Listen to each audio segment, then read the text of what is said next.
Good afternoon. You are watching and listening to, and possibly just otherwise imbibing, the DMZ America podcast for Saturday, January 11th, 2025. I'm editorial cartoonist Ted Rall, coming to you from the left. And I'm editorial cartoonist Scott Stantis, coming to you from Scott the right. Stantis. What? Okay, good. You're confusing me. So You're far, confusing so good. Scott. Are you delayed a little bit? No. Okay. You seem all right. You seem fine too. Okay. Is there right, a little cool. lag? Okay, good. I didn't know if it felt like there was a little bit of a lag, but that might just be my brain. So, all right. Well, we had a snowstorm here, which is rare for where I live. Any accumulation? And yeah, absolutely. It's melting now. It's up in the high 30s, going to be in the 40s today, so it's all going away. But for a day, it was gorgeous, just beautiful. So the That's awesome. New snow is beautiful. Old snow is just slushy and disgusting. But anyway, we lost electricity. We lost our internet. What's that? Like the American Republic. It was so nice at the beginning. Not so much now. Well, except for the slavery thing. Well, slushy. That contributed to the slush. That is the American experience. Slavery was it was metaphysical slush on democracy. So speaking of which, one of our compadres made headlines this week. Ann Telnaes, now of late of the Washington Post, handed in her resignation, predicated largely on handing in a rough sketch of big media types like her owner of the Washington Post, Jeff Bezos, currying favor with the incoming administration, which I don't think is an unfair point. But was resignation the right move, Ted? Well, that's the question here, right? I mean, well, it's not the only question. I mean, I invited her to come here onto the podcast. She declined. She said she was too busy, but we did have a brief text exchange in which she said that she felt that she had no choice. In other sources, she had stated that she had never been. I got the impression, it was kind of like not super clear, that she had rarely had any cartoons turned down. So many of us cartoonists, we turn in a rough sketch first. We get it approved by the editor to make sure we're all on the same page before we draw it. That was obviously her procedure at the Washington Post. It seems like for the most part, whenever she submitted something, they approved it, no problem, greenlit. And apparently, probably in the past, this is from implication, but I think I feel confident in saying that she had things perhaps turned down a few times in the past, not very often.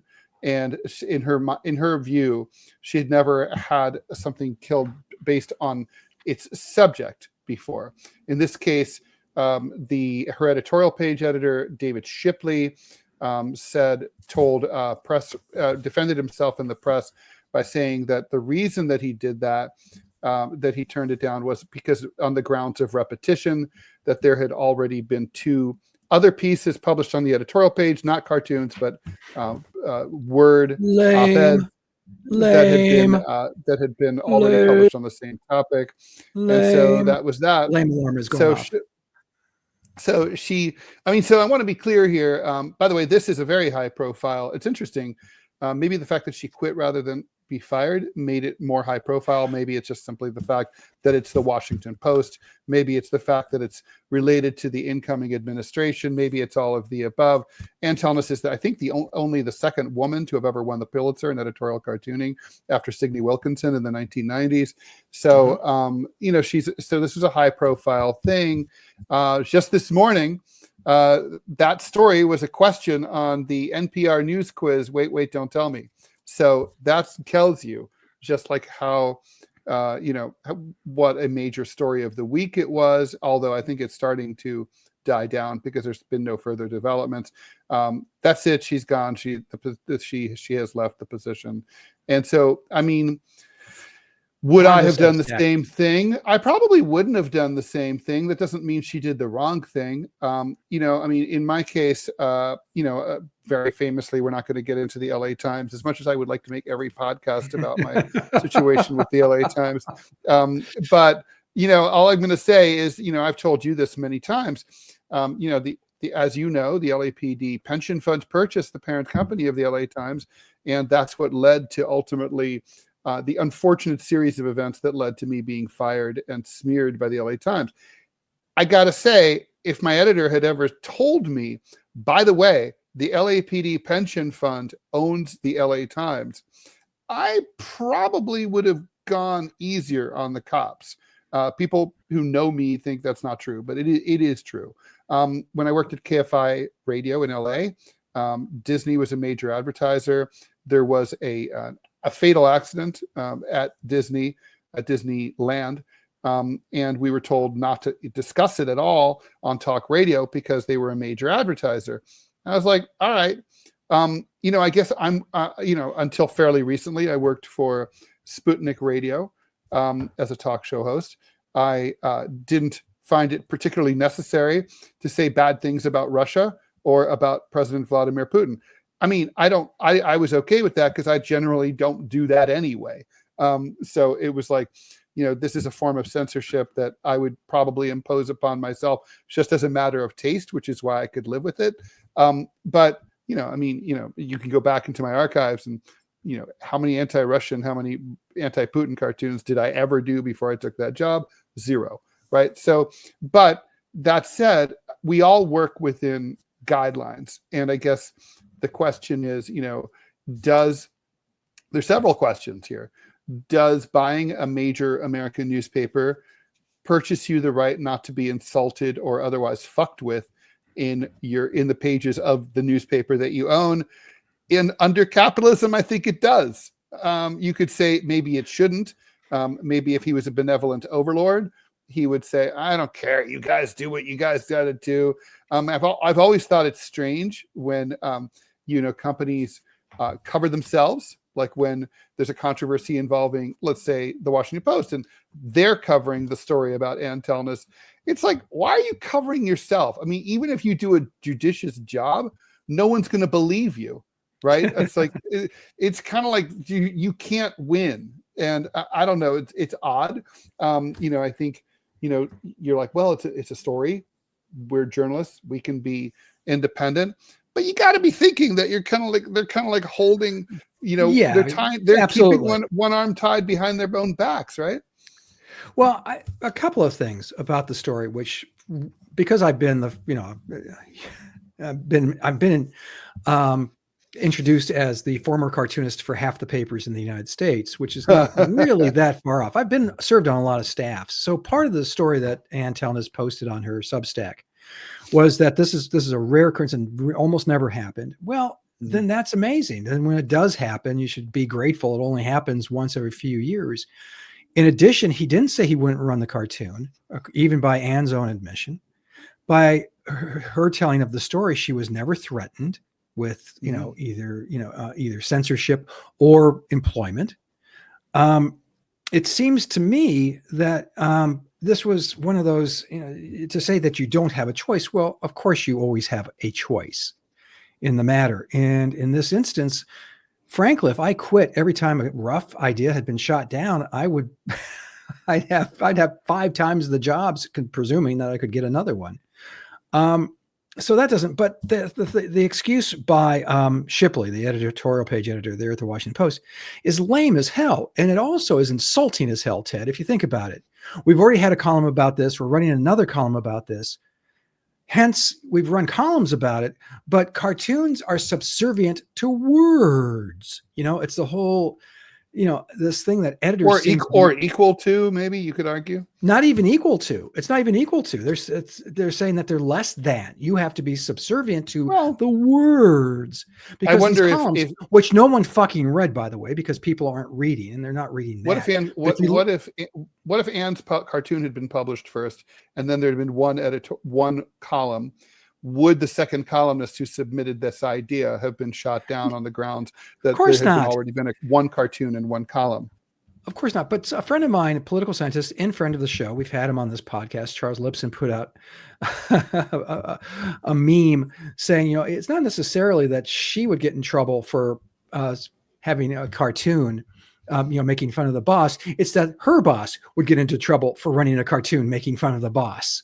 Well, It may have been that's a good point, and it's not to be, an editorial page editor is middle management, right? By definition, it's like lower middle management, and so don't tell them he's that.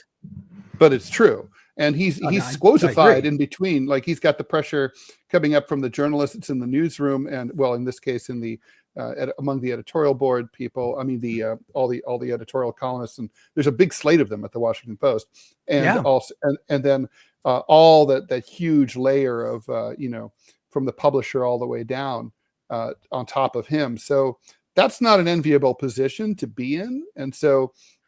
I have some sympathy for him here. He did ask her not to leave. He asked her not Yes. to reconsider, take the weekend, think about it. This resignation occurred on a Friday, but she decided not to change her mind. I mean, for her, obviously, it was a point of principle. By the way, full disclosure, we both know Ann Telnaes pretty well. We've known her for years. But we haven't spoken to her. Cartooning is I a haven't very, communicated very with her small since this event. world. Yes, of course. Yeah. So I can't question motives, but I do. The one thing that kind of sticks in my craw is that the Washington Post is already kind of on, backed in a corner, right? With when Bezos, presumably it was Bezos, who stepped up and told them not to run the Harris endorsement for the recent election. Right. They already got just a whole truckload of crap for that, and they should have, quite frankly, including from their own staff, including from Ann Telnaes. She drew. Riffing on the Post's motto, "Democracy dies in darkness." She just turned in a black box instead of her cartoon. Yeah. So and they ran it. To their credit, it ran on their site. They ran a lot of critical columns. I mean, there must have been 8 or 10. Yeah. So it's speaking of redundancy.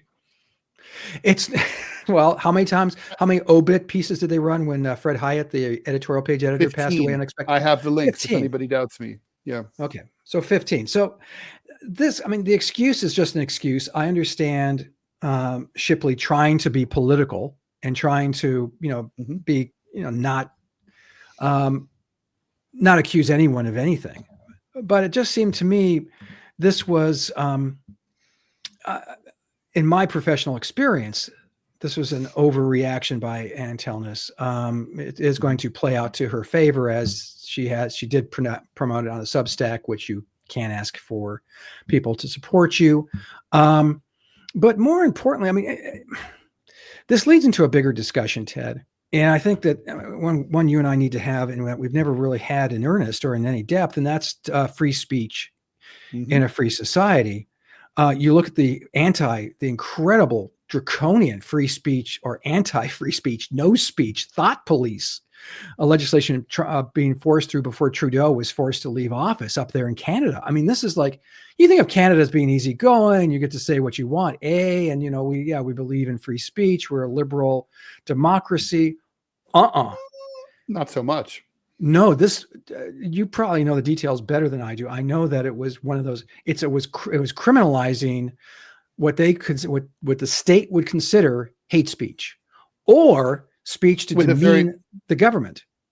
Yes, with very that's correct. I mean, this was a bill, and so let's be clear. It's not law, and it's not likely now to ever become law in the foreseeable future.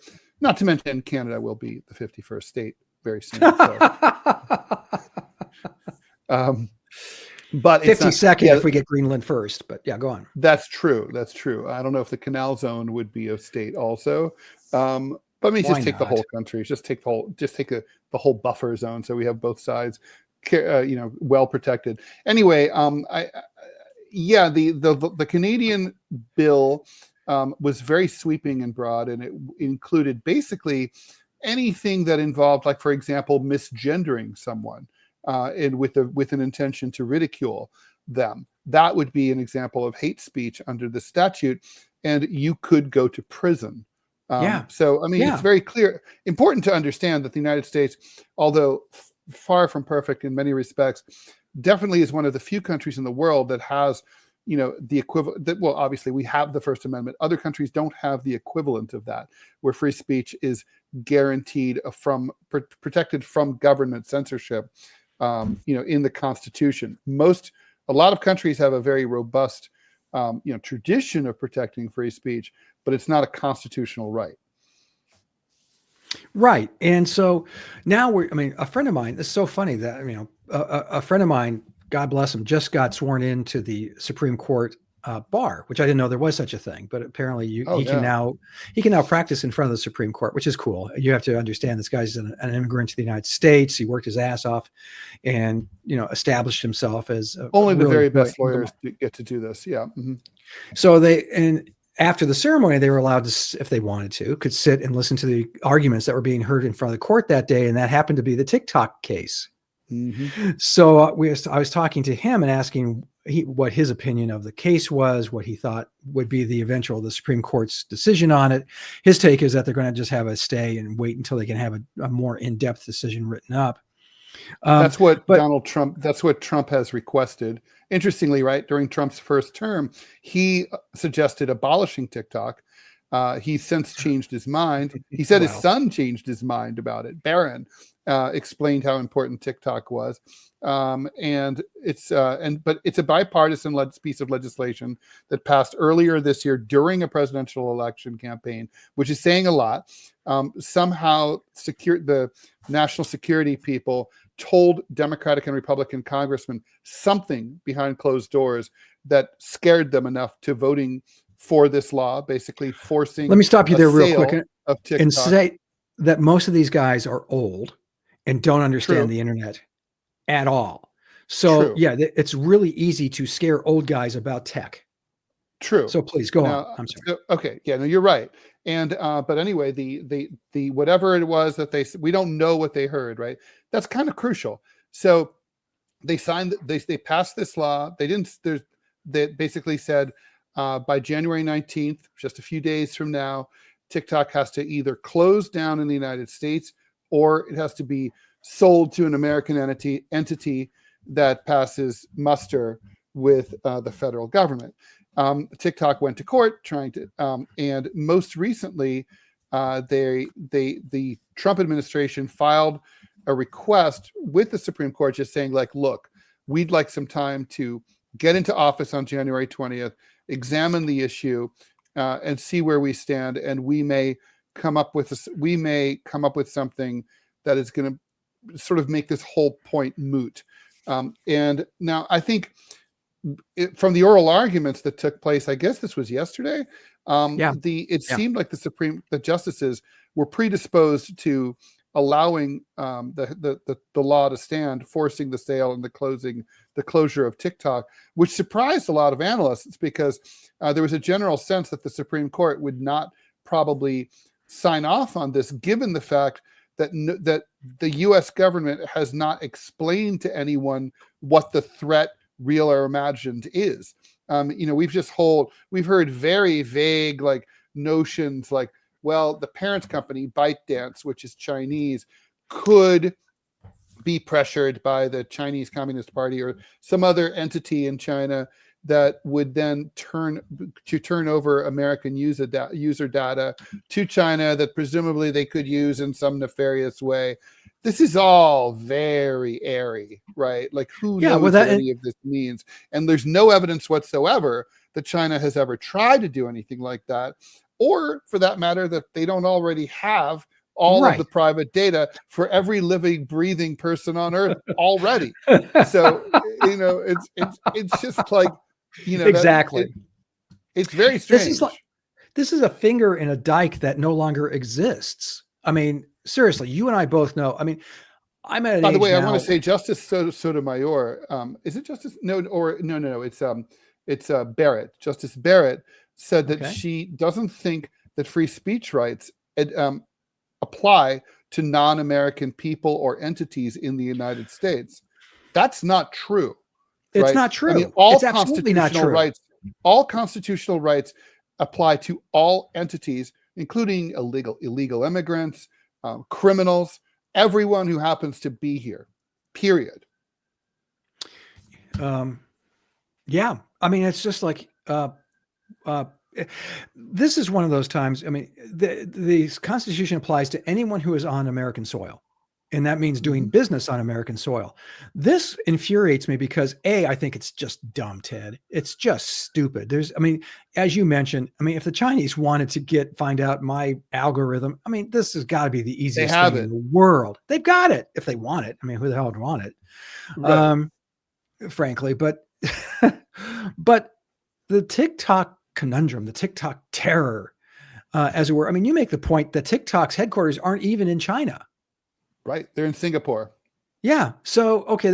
And it was really kind of crazy to see the hearings where what's his name? That asshole congressman, Hawley, yeah, Josh Hawley. Yeah. He was giving the full HUAC treatment to the president of TikTok. And he was like, so, what country are you from? Singapore. What countries are you a citizenship of? Singapore. Where's your business? Singapore. And he goes, have you ever been a member of the Chinese Communist Party? He goes, I'm Singaporean. It's like, hello. Are you now, or have you ever been? Yeah. But it builds into, it addresses an even bigger issue here, Ted. Going from Telnaes to TikTok to the First Amendment and free speech in this country. Survey after survey, and this has been true since I was a kid. Just a very young man coming up in journalism. Free speech and the First Amendment have always been looked at askance by a majority of the American people. Over 60% believe that you should have restraints on free speech. 64%, I think, was the last number I saw, but it's always around that range, that free speech somehow is fungible and can be, and is elastic, and you should be able to stop people from saying things you don't like. Duh. Well, okay. I'm going to ask. Well, things that I don't like. Now, things that you don't like. No, things I don't like. No, me. No, things that, yeah. No, things. No, my things. No, me. no, mine. So here's a discussion and a question I have never asked Ted, and you've never asked me. But I've said it before outward, so maybe you feel you don't have to, but I am a First Amendment free speech absolutist. Zuckerberg removing fact checkers, I'm not a big fan of that. I kind of like having my, the facts checked, even if the source, let's face it, even the source that's checking the facts can be questioned. I like the idea of being. That's the problem with it. We can get into that. We should get into that. But anyway, okay. Keep going. But I'm just saying, I'm a First Amendment free speech absolutist. Do I like X? No. Do I go on it other than to post like links to our podcast? I do not. I really don't. I post my cartoons to it. I don't engage in conversations. Early morning when I get up, I started to read it. I go, nope. And I close it down because it's full of QAnon, MAGA bullshittery that I just don't have time for. But they have an absolute right to say it. I have a right to stand on a street corner and say, Ted Rall wears three-legged pants. Well, Ted Rall can empirically prove that to be false. But I can say it.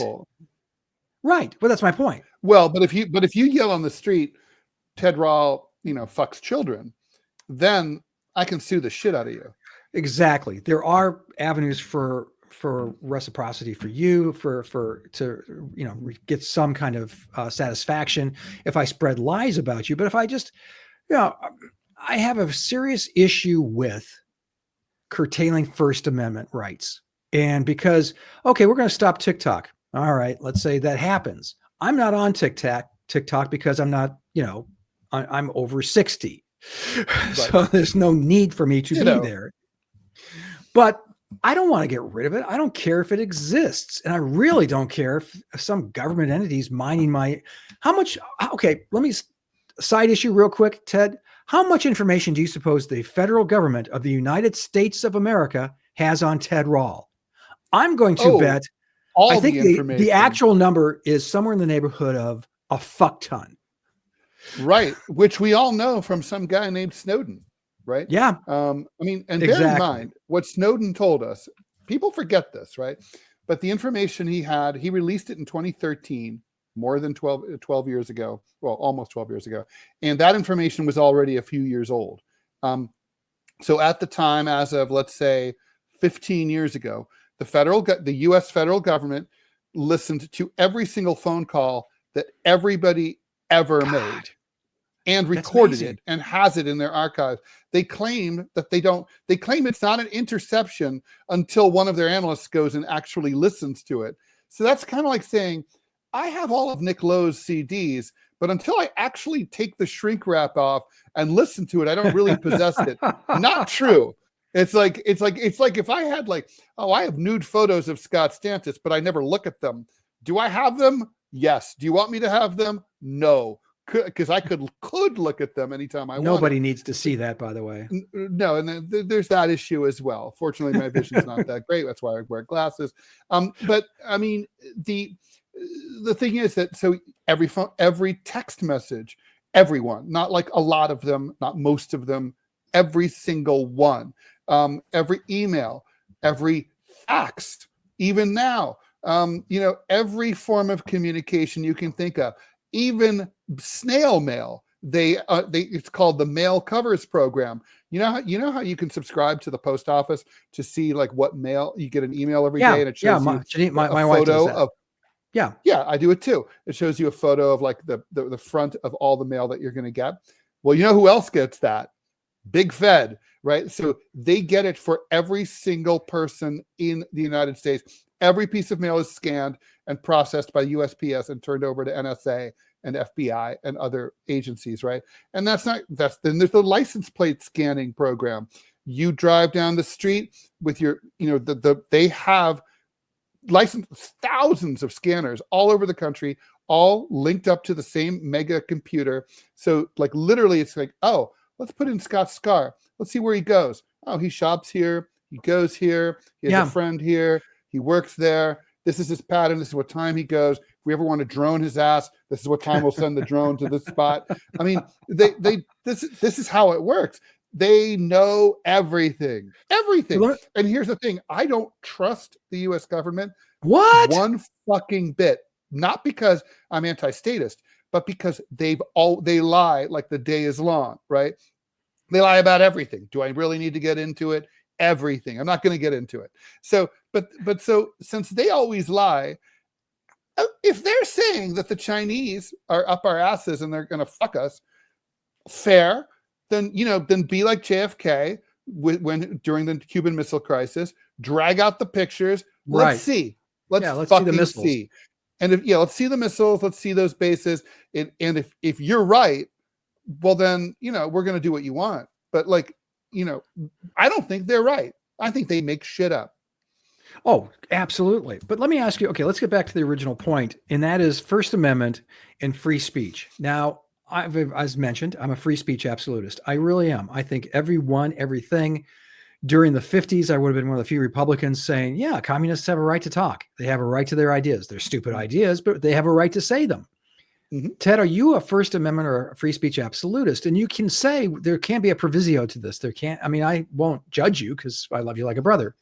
But where are you on this? Oh, I'm a free speech absolutist as well. I think that. Well, you would have to be. Seriously, your career. Right. I think any of us. I don't think any cartoonist or writer can possibly. I don't think I could have survived without free speech. During the Bush years, there were dark threats from Republican elected officials against me. I think without the First Amendment, I'd be in prison. Right. I'm laughing because I was on Alan Keyes' show. Ted had done his Terror Widow cartoon. And for those of you who don't know what I'm talking about, go look it up. But I was defending Ted in a really lame way. Pretty much I was brought on and the other guest was Congressman King from Long Island, whose function was apparently to scream at me. Well, he's such a douche. But they both suggested that you not be allowed to say such things in your cartoons, and that there need to be constraints. There need to be regulation of cartoons and that type of speech. It was terrifying, Ted. And these aren't like, some Looney Tune you've never, some guy in his basement posting to Truth Social. This was a very respected and ran in the presidential primaries, was respectable. Congressman King was a high-ranking, I think, committee chairperson, if I'm not mistaken. About those type usually are. Yeah, he was and so no. The point is, I'm total. So I have the usual exceptions for libel, slander, threat, threats of violence, that kind of thing. I'm sure you share all of those. But in terms of, Yeah, I mean, credible Yes. threat of violence, not like, oh, I'd Yeah. love to kill that guy. But like, if you're really, like if you're calling up a congressman's office and you're like, I'm going to kill Congressman Jackson. Yeah, you need a visit from the FBI. You do. And that's, but I mean, no, of course I'm a free speech absolutist. I mean, have to be. I mean, I've talked to some of our, and I do defend right. And as you know, Scott, I have stood up for conservatives and right-wing Republicans, absolutely, and others. absolutely. I came out against the liberal boycott of Rush Limbaugh and Coulter, people like that. I've always been violently opposed to that stuff, because it's like, if we approve of it against them, then we're saying it's okay to do it against us. It's just a mistake. And that's my point. It always has been my point, Ted, is that, okay, yeah, let's shut down. Let's say you want to stop the QAnon bullshittery, right? Let's shut it down. I mean, I'd be happy with that. You can understand the temptation. Yeah. Oh yeah, on the face of it, that's what I'm saying. I'd be happy with that. But because that's not my area. TikTok's stupid mostly. I would be like, it's rotting the brains of our children. I'm like, get rid of that. Would you get rid of, like, Australia? This is a side issue, but I think it's one I don't think you and I have ever discussed. In Australia, they have now limited access, or have no access unless you're 16 and younger, to social media. Well, if you can enforce it, which I think is very hard. It's extremely difficult. I think the most repressive thing that I would ever be in favor of, that is currently not a thing, is I think I would like to see less anonymity on the internet. Like, I don't like the fact that some asshole named XYZ Turd Blossom can go on and, and say all sorts of shit about you or me, like, I'm concerned about me. That's not true. And there's no way for me to sue them for libel or know who they are. That's just wrong. You're back. You froze up for a moment. Okay. But now you're back. Okay. And better than ever. As always. Yeah, I would agree with you that I think that the anonymity that the internet provides is wrong. And you should, if you're going to say, if you're going to be, say something horrible about me or my family. Say it under your fucking name. Right. There's a guy, when I started Prickly City, the comic strip, years ago, it's been 20 years now. Wow. 20 years ago, that, he started a webpage, and I think he called it Shrubville or something. I forgot what he called it. But it was really just to take on my strip every day. And I never found out exactly who did it. And what really pissed me off is, one time they posted my home address. Oh, and that's when I sicked my, the attorneys for the syndicate went after them, and they, stopped that and took it down. But, did I hate that? Yeah. Did I hate the fact that I didn't know who these guys were? Yeah, absolutely. I have a funny story. Go. I started getting during the Bush years, when things were rough for me. I was getting these death threats on my phone. I don't know how the person got my phone number, but they kept reaching out. And so they would say things. I was married at the time. I had a young child, and they would say, they'd whisper, and they'd say, like, we're going to kill you. We're going to slit your throat. We're going to slit your wife's throat. We're going to kill your child. Stuff like that, right? And Jesus. It was really, really, really, and he called all the time. Anyway, he used how you can block your number, right? Well, one day he forgot to block his number, and it was like, oopsie. So, sorry, it's like, it was like, oh. And I was like, okay, now let's play. Who was it? Can you say? So it was, I'm going to tell you what happened. So, the area code, I'm not going to say where it was, but I'll just say it was in California. The area code was a California area code, and it was the weirdest coincidence in the world. The police chief of that city is the only police chief who's a Ted Rall fan, who's written to me, bought my books, said that he loves me, blah, blah, blah, blah, blah. I was like, what are the odds? I mean, there must be like 25,000 police departments in the United States, if not more, right? So I'm like, this is amazing. So I called him up. He goes, well, we can't really do anything. Like, in reality, there's nothing we can really do because it's a different municipality. He goes, but I've got you covered. He goes, I'll take care of it. This is going to be so much fun. So basically they found out exactly who the guy is. He's just a schlump. He's like a 45-year-old family man living in the burbs, like with a wife and a couple of kids, just driving an SUV. He's just a dude. He's just a fucking dude who hates my cartoons and hates me. So anyway, they wait till like 6 o'clock at night when he's getting ready to sit down for dinner with his family. Suddenly black and whites are screeching up the street, like lights flashing, blah, blah, blah, blah. Yeah, like he's being swatted, right? And it's like boom, boom, boom, boom. It's like police. It's like, all right, sir, you have the right to remain silent. They start reading him. They start the Miranda rights. Wow. They start the Miranda rights. There's like, sir, please turn around. They're gonna cuff him, but they don't.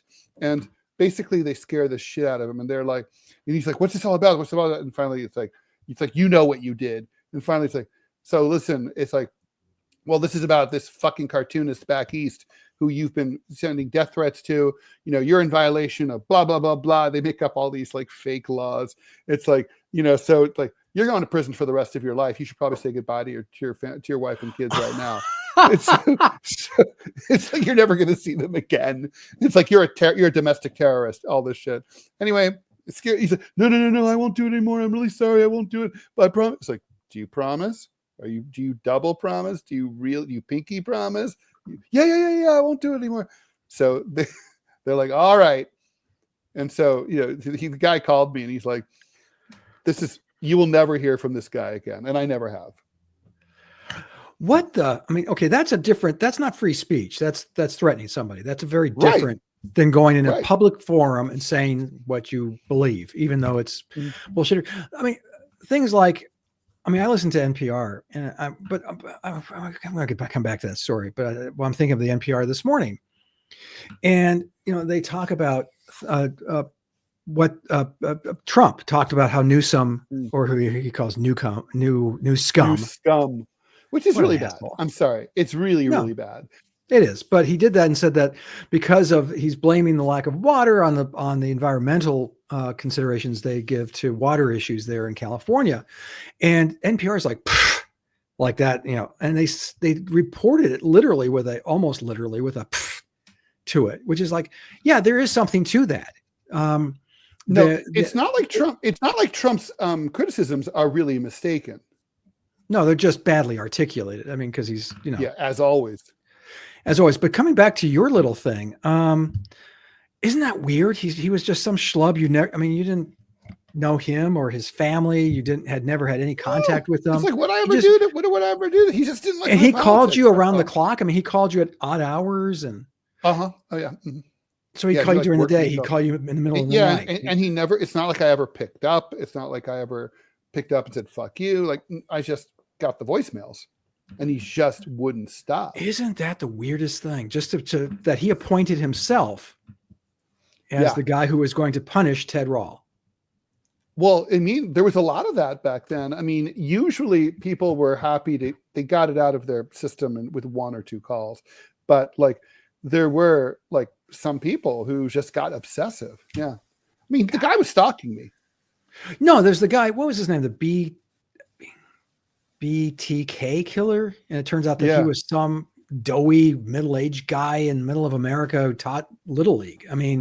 Or and Boy Scouts. He was like, didn't he? I think he worked for the county or something, and that's what put him in a position. Like he was maybe a meter reader or something like that. Something that had him walking around in neighborhoods a lot. And he had stopped doing it for 20 years, and they showed back up again. Yeah, that's always freaky. But the fact is that just the kind of guy who you described who is tormenting you that's this guy. Right. That's another show, because we could talk about the internet. You and I had a discussion about whether or not we would kill the internet in its cradle if we could go back in time. And both you and I said, yeah, we would. In a second, even though there's a lot of stuff that obviously we both use and find useful and all that. We couldn't do this. No, without the internet, but it's like, it'd be worth it. It was a better world overall. We'd still have decent media. I think democracy would be in a stronger position. You'd have higher quality news media, higher quality entertainment in general. I mean, the internet is a race to the bottom is the problem. Everything is sort of barely just good enough. Nothing's really very good. Well, except for this podcast. Well, which is the gold exception, standard. of course. All right, so TikTok, I think we agree that TikTok ought not to have been targeted for shutdown. If the government has something to say, let them fucking say it. Otherwise, back off and leave them alone. And I think this is really, that's what it boils down to for me. Like, I don't want to see I don't think vague talk of possible maybe, what if Saddam Hussein had kept his WMDs? And if he had, what if he decided to give them to Al-Qaeda, even though Al-Qaeda is his sworn enemy and is from a completely different religious sect than his? And what if Al-Qaeda used those nuclear weapons to fire against the United States? And what it's like, no, like what ifs. Okay, fucking prove it. Otherwise, shut up. Well, I think that's absolutely true. And that's absolutely right. So we figured this one out. Okay, we have this one. And then there's Facebook. Now, I think we might disagree on the fact checkers thing a little bit. Or okay, go ahead. It's a little nuance. I mean, first of all, I have read a lot about and this has happened to me where I had Facebook take down some posts that I did and even block me for a few days when they were objectively mistaken, where I had posted stuff that was absolutely 100% true. And they just took it down. They take it down first, and there's really no redress. It's not like they reach out to you and say, hey, we have a little bit of concern about this. Can you send us a link that tells you where you found this? It's just like you're blocked. That's it. Well, they don't have any means of they don't have any means of communicating with you, Ted. I mean, right? How can they reach? It's impossible. If only they could Facebook message me, but that doesn't exist. And then they could send you a telegram. Maybe a passenger pigeon or a passenger auk.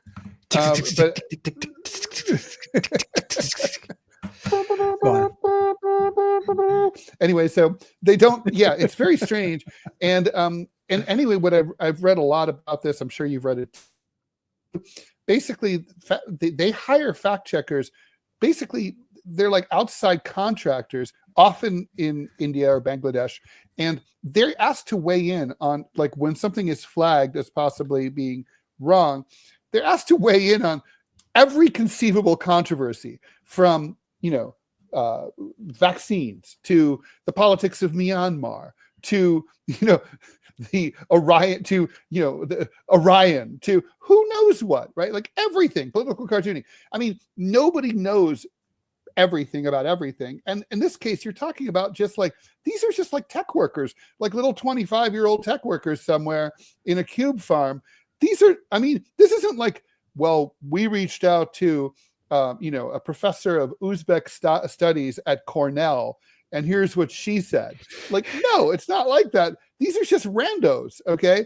And it's like, and they're young randos, and they're objectively not even able to be right, because it's just like, the job's impossible. So it's good. I think that, just like let everything be free. And like, if people say talk shit, other people will correct it, and it's fine. It has to be that way. I still don't like the fact that Facebook throttles all political speech. They say, they basically, if you put out, like, say, a political cartoon on Facebook, it's pushed down, throttled on their algorithms. Yeah. Oh, I know. And Mark Zuckerberg says, no, that's because our users have said that they don't like that. Well, if your users don't like them, then they'll be pushed down anyway, because nobody will be clicking on them, right? You're kind of like, this is self-fulfilling prophecy. And if I post a picture of my cat, that hundreds and hundreds of likes, right? Yeah, but that's Clovis, and that's a different issue altogether. That's a good point. No, I mean, that's true. But no, you and I agree to a point. I like having fact checkers as long as they are real fact checkers. But your description of who they are, there's an algorithm, and I'm sure there are keywords that pop up and say, you have to take this down. And you're right, they don't. I've never been taken down, but that speaks more of my mamby-pamby paleness than I think any that I'm, they're trying to squash First Amendment rights. But I do have a problem with who makes that decision. As I said, in NPR. I'm going to come back to them because they really have pissed me off lately. But every time they mention Trump mentioning the 2020 election in his campaign, in his lies about the 2020, that's stuck in their lies about the 2020. I don't hear them saying the lies about Joe Biden's incapacity to be president. Mental acuity. Yeah, or They how about that. Hillary Clinton's lies about the 2016 election being manipulated by Russia? Yeah, which the New York Times continues, and people still continue to run. Yeah, to this day. Yeah, or Obama's lies that you could about Obamacare, that you could, if you liked your doctor and your insurance, you could keep it. Look, the thing is, you could say Trump keeps lying about the election. The fact is that, like, if they're going to, there's a total rank inconsistency here. Joe Biden, like all politicians, like all presidents, has lied about a number of things, right? And so if they're going to say Joe Biden's lies or Joe Biden's repeated lies about as much as they say that about Trump, fine, but they don't. They don't. And so, Democrats will say, well, Trump lies more than Democrats do. That may be true. May or may not be in true. that case, obviously it's entirely likely that one side lies more than the other, right? Just probably. But the question is, but even so, they never call out the Democrats on it, right? Ever. So it's like, no. And they were the ones who were posting, and they're the ones who were posting people saying the most ludicrous things like Joe Biden's the best president ever. And Joe Biden is completely, he's sharp as a tack, all of which they knew to be bullshit, and they reported it anyway. But, and if you listen to this podcast or look at our work, neither Ted nor I are fans of Donald J. Trump. But, to preface it by saying the liar Donald J. Trump, it's like, it's absurd. It's absurd. It is absurd. And so who's doing the checking? Yeah, that's absolutely paramount. That's really important. But I don't have a problem if an independent, like Facebook. Here's the thing. Here's the huge question neither of us is addressing. I don't want to go into it too deeply because we probably need to tie up the knots here. But should Facebook, X, all the social media sites be regulated now, very similarly to how television and radio were regulated for decades after their ascent into the American zeitgeist. And, you had to get a license to have a radio station. You had to get a license to get a television station. And along with getting those licenses were pretty strict and adhered to. The FCC, the Federal Communications Commission, was extremely strict on things like equal time. Mm-hmm. That is, Ted Rawls running for mayor, and they do a story on him. Well, it was a minute and a half story. They had to do 90 seconds on Scott Stannis, who was running against him. Right. And my father, who ran rightly so local television station, it made coverage much more balanced for obvious reasons, right. But there were some hiccups in the system. For instance, the libertarian and green and socialist workers never got to have coverage. Right. So again, it comes back to who's doing the regulating and who's enforcing it. They have similar laws. They still have laws like that in France.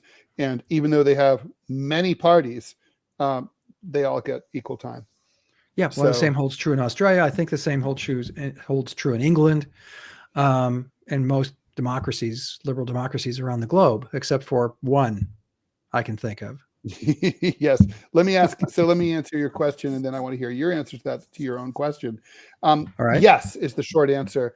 Look, it's consistent with U.S. law and U.S. tradition in the modern age. And if we want to change that, we can. But as things currently stand, if you're a utility, you don't have your thumb on the scale, right? AT&T is a utility. I have AT&T for my cellular service. Like, AT&T does not monitor who I call, what I say. It does not control what I say. I can say things that are illegal, that are wrong, whatever. They're just the conduit. They're just putting up a pipe, and I'm using it. So because of that, they enjoy immunity. Like, let's say I use a phone to commit a crime. No one can sue AT&T because I did that. That's on me. That's not their fault. They don't know what I'm doing. It's not their fault. Facebook, they're a publisher. Facebook, they edit by their own standard, by their own account. They have an outside editorial consultation board that decides what kind of content goes up, what kind of content doesn't. They take users down. They took down former President Trump's Facebook account after January 6th. They literally canceled the account of a former president of the United States, perhaps an asshole former president of the United States, but still they took it down. That's censorship, okay? And you could say it's justified or not, but they're publishing. That's publishing. That's the kind of decision that a newspaper makes, or a radio station makes, or a TV network makes. So they should be. That's the category that they're in. And if they don't want to be in that category, then they should change their line of business. But that's the category that they're in. Yeah, you and I agree. I'm not an absolutist, but in terms of no government regulation of anything ever. I know I'll probably have my libertarian card revoked, but there are instances where capitalism is wrong. Capitalistic forces aren't going to make things better in a certain situation. This being among them. That should there be, and you and I might actually agree on this or disagree, I don't know. Should there be a sweeping regulatory agency established for regulating the internet? That's terrifying to me, but it seems to me we're at the point where you're absolutely right, Ted. These are publishers. These are people who control newspapers, radio, and television. They're the new media barons, and they better be regulated. They have to be held accountable. You could argue that somehow. You could say that the FCC could handle this, right? I mean, just add this to their purview. That got eviscerated in the Reagan administration. It got worse and worse over time. The HW administration, the Clinton administration really tried to revive it to be an enemy of Rush Limbaugh and his spawn, but they were unsuccessful. And then in the George W. Bush administration, I forget who the FCC commissioner was, but he was someone who I think his previous job was picking up and getting rid of the garbage cans in the executive office building. The guy was an idiot. He was totally unqualified for the job. But so maybe bringing it back and saying these rules now apply to the internet. I mean, that would be quantum. And that's something we better have a full-throated discussion about before we do it. Well, we don't do that enough in this country. I mean, God. One day you wake up and there's thousands of drones over New Jersey, and that, whatever. Have you seen any of these, by the way? Have you? No. You go down to New Jersey on a regular basis, so that's why I asked. I have seen. I've seen. I mean, it's like, no, I've never seen them. Mm-mm. Okay. No. Yeah, we were at. Where were we? You don't know. You weren't there. But someone was doing the drone thing, and they're annoying as shit, by the way. Just someone obviously got it because of Christmas gift. Yeah, they were just as a Christmas gift. They were doing this, and you just hear it. Yeah. And you just, I mean, yeah, they are annoying. I can see shooting them down. You see the videos. I think the videos of New Jerseyans shooting at them. That's awesome. And technically. They're aircraft, right? So if you shoot down a drone over your property, it's like you're violating FAA law, FAA regulations, and I think it's very serious. It's like shooting at an aircraft. But you also you control the airspace over your home up to, I think, 150 feet. So you could say it was an invasion of, if I'm remembering correctly, there was a case, God knows where, probably Florida, because this seems like a Florida case. Some perv was flying his drone and was going over his neighbor's backyard where his daughter was sunbathing. Oh, that's not good. And the daughter's father came out with a shotgun and blew it out of the sky. And of course, he's lucky he didn't. The guy didn't come over to shoot him off the ground. Well, the guy took him to court to say that he killed. He shot a molten. This thing cost $400 or whatever. And you shot my drone. The court said you were A, invading the privacy of his space, and B, you were under 150 feet above his property. So yeah, he had every right. Yeah. All right. I don't. I'm pretty good at skeet By the way, shooting, we're not so- advocating just in case we get scrubbed because of this. We're not No, advocating we are shooting not anything No, not at all. Although it is Ex- amusing, except highly the breeze. amusing. It's highly amusing, but It we is. don't And endorse it.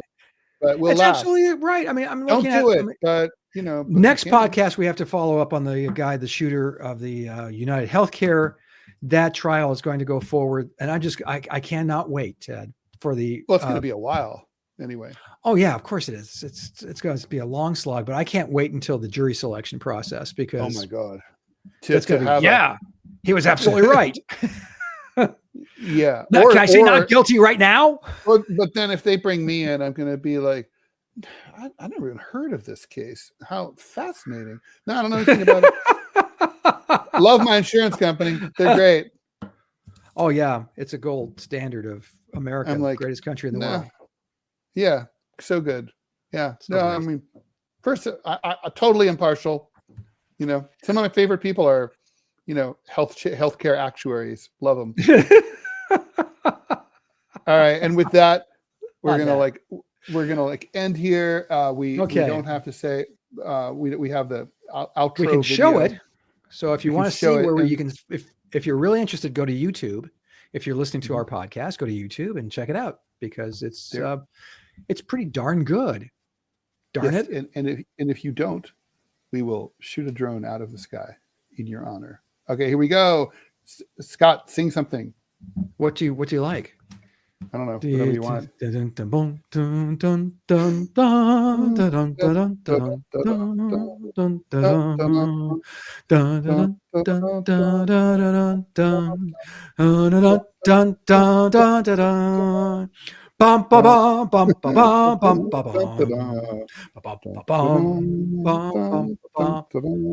Hi, Ted.